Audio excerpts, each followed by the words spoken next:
سب سے پہلے تو بےحد شکریہ اور مبارکباد منتظمین مشاہدہ کو، ایک خوبصورت تقریب کا انعقاد آپ نے کیا۔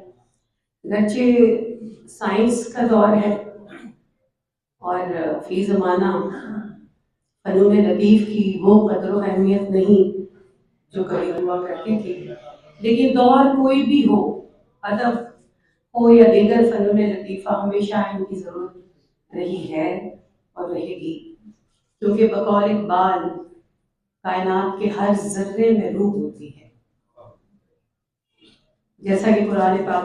میں بھی فرمایا گیا کہ ذرہ ذرہ رب کی ثنا فرماتا ہے۔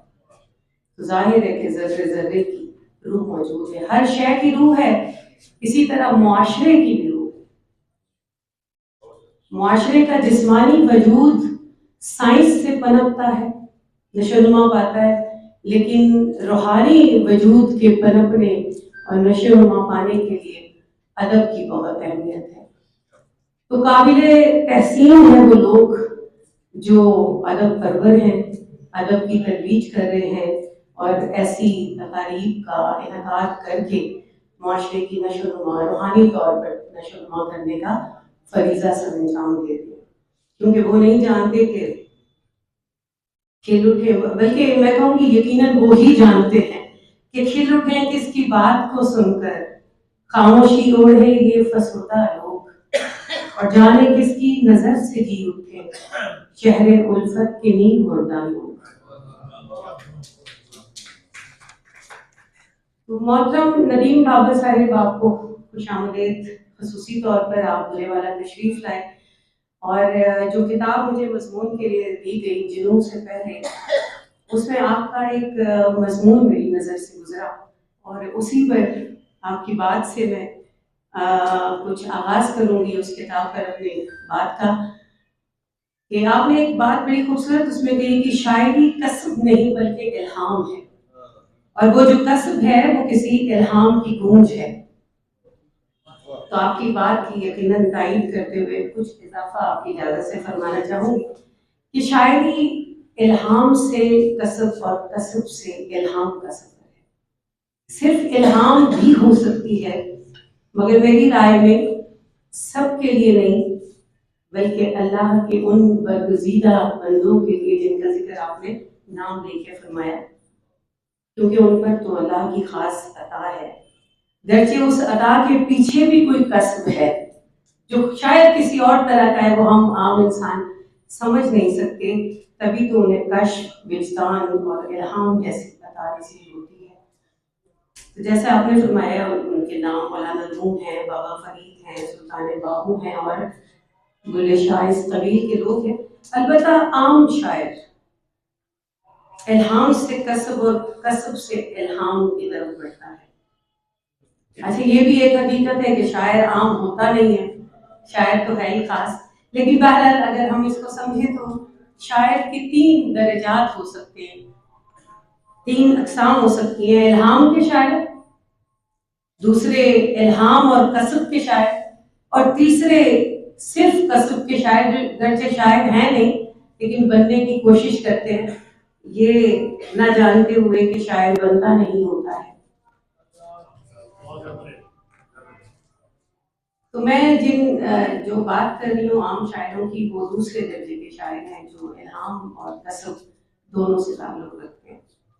تو کوئی بھی خیال، کوئی بھی الہام جو ہے وہ خیال کی صورت کسی شاعر کے ذہن و دل پر اترتا ہے، پھر وہ شاعر اس کے لیے محنت کرتا ہے، کوشش کرتا ہے، لفظوں کا چناؤ کرتا ہے، جیسے الطاف حسین حالی کہتے ہیں کہ شعر کے ایک ایک لفظ کا چناؤ